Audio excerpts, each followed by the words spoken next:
이제는 협착증 이렇게 해결하셔야 합니다. 여러분의 협착증 이 세 가지 방법만으로도 단기간에 통증을 확 줄이실 수 있으실 겁니다. 같은 협착증인데도 누군가는 빠르게 좋아지고 누군가는 계속 아픈 이유가 있습니다. 길어지는 평균 수명 속에서 허리 통증은 더 이상 특정 사람만의 문제가 아니라 누구나 겪게 되는 중요한 문제입니다.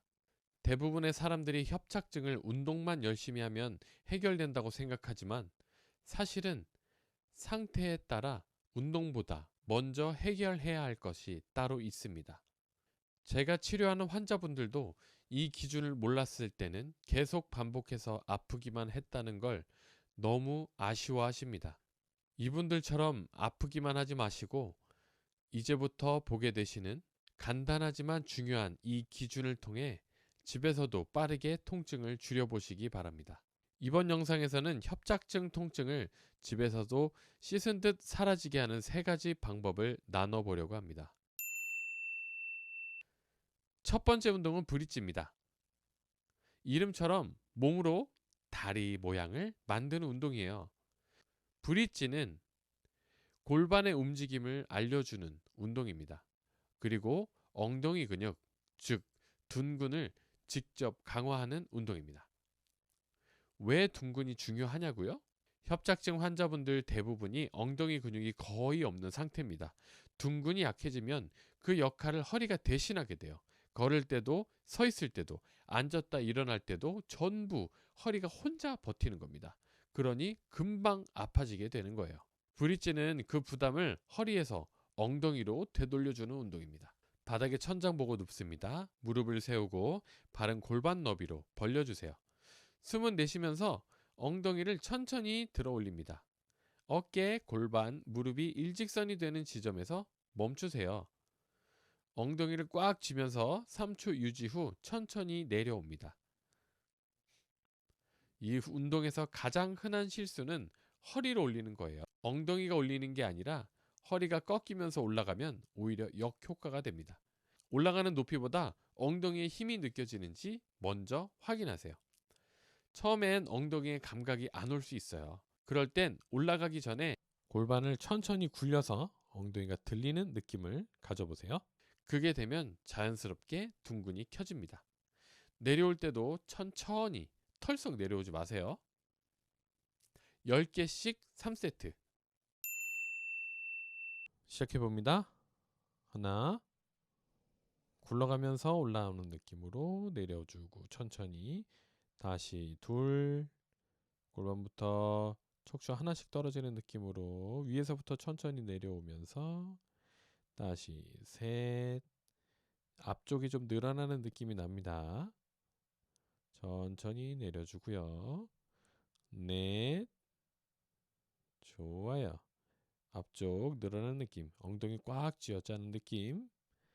다시 다섯, 좋습니다. 엉덩이 힘 딱 들어갈 거예요. 툭 떨어뜨리지 말고 천천히. 다시 여섯, 손을 밑으로 놔도 괜찮습니다. 또 일곱, 위에서부터 내려오고요. 다시 발바닥 지그시 누르며 여덟, 위에서부터 굴러 내려오고 아홉, 마지막 하나입니다. 끝까지 집중해서 열, 위에서부터 굴러서 내려오세요. 잘했습니다. 두 번째는 데드버그입니다. 이름이 조금 웃기죠? 죽은 벌레처럼 눕는다고 해서 데드버그예요. 협착증 환자분들한테 가장 중요하게 알려드리는 운동이기도 합니다. 이유가 있어요. 협착증 있으신 분들은 대부분 복부에 있는 심층근, 그러니까 안쪽 근육이 거의 꺼져 있는 상태입니다. 이 근육이 없으면 허리뼈가 버텨줄 지지대가 없는 거예요. 그러다 보니 조금만 움직여도 신경이 자극받고 금방 아파지는 겁니다. 데드버그는 그 속 근육을 허리에 무리를 주지 않으면서 켜주는 운동입니다. 바닥에 천장을 보고 눕고요. 양 무릎은 90도로 들어 올리고 양팔은 천장 방향으로 뻗어 올립니다. 숨을 내쉬면서 오른팔과 왼 다리를 천천히 바닥으로 뻗어 내립니다.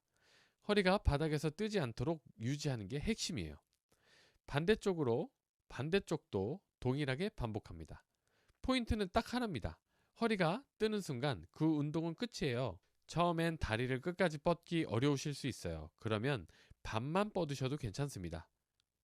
몸이 준비되면 자연스럽게 범위가 늘어납니다. 좌우 각 8회 3세트 진행해 주세요. 하나, 반대쪽 이렇게 하면 하나고요. 둘, 반대쪽 허리 뜨지 않게 셋, 다시 또 반대쪽 또 넷, 허리 뜨지 않게 집중하셔야 됩니다. 반대쪽도 또 다섯, 반대쪽도 팔 쭉 뻗어주시고 여섯, 하나만 더 합니다. 일곱,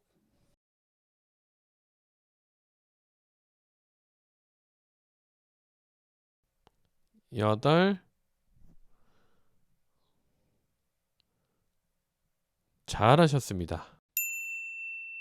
세 번째는 버드독입니다. 사냥개가 먹잇감을 발견하고 한쪽을 가리키는 자세처럼 생겼다고 해서 버드독이에요. 데드버그가 속근육을 켜는 운동이고 브릿지가 둔근을 강화해주는 운동이었다면 버드독은 그 두 근육을 실제 움직임에 함께 쓸 수 있도록 통합하는 운동입니다. 협착증 환자분들이 일상에서 가장 힘드신 게 뭔지 아세요? 걷는 거예요. 계단, 장보기, 산책, 걷는다는 건 한쪽 다리로 버티면서 반대쪽이 움직이는 동작이에요. 버드독은 그 걷기의 패턴을 안전하게 연습하는 운동입니다. 네발기기 자세로 시작할 거고요.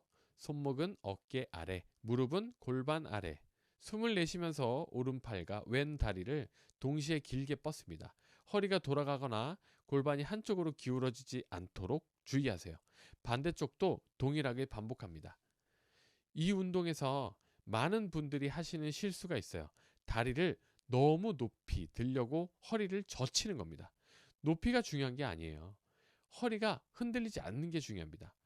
거울을 옆에 두고 하시거나 등 위에 책 한 권을 올려두고 책이 떨어지지 않게 유지해 보세요.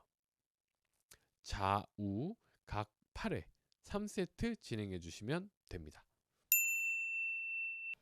하나, 이렇게 하면 하나예요. 다시 둘, 골반 돌아가지 않게 유지하면서 반대쪽 다시 셋, 내리고 반대쪽 또 넷, 반대쪽 다섯, 반대쪽도 합니다. 어깨 떨어지지 않게 유지해 주시고 여섯, 반대쪽 두 개만 더 할게요. 일곱, 배 힘 주시고 마지막 여덟. 잘하셨습니다.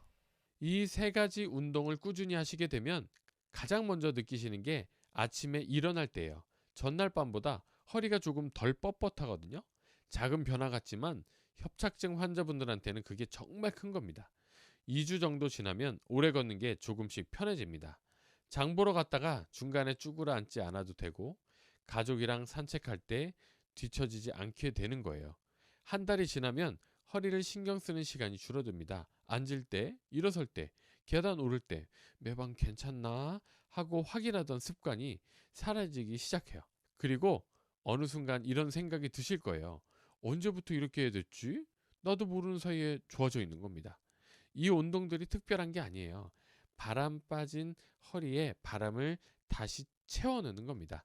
그게 되면 몸이 스스로 버티기 시작하거든요. 하루에 10분에서 15분이면 됩니다. 강도보다는 매일매일 하는 게 중요해요. 허리에 통증 오는 범위만 벗어나지 않으시면 됩니다. 오늘 영상이 도움이 되셨다면 수술 고민하고 계신 부모님이나 지인분께 공유해 주세요. 동작 중 잘 모르시는 게 있으시다면 댓글 남겨주세요. 감사합니다.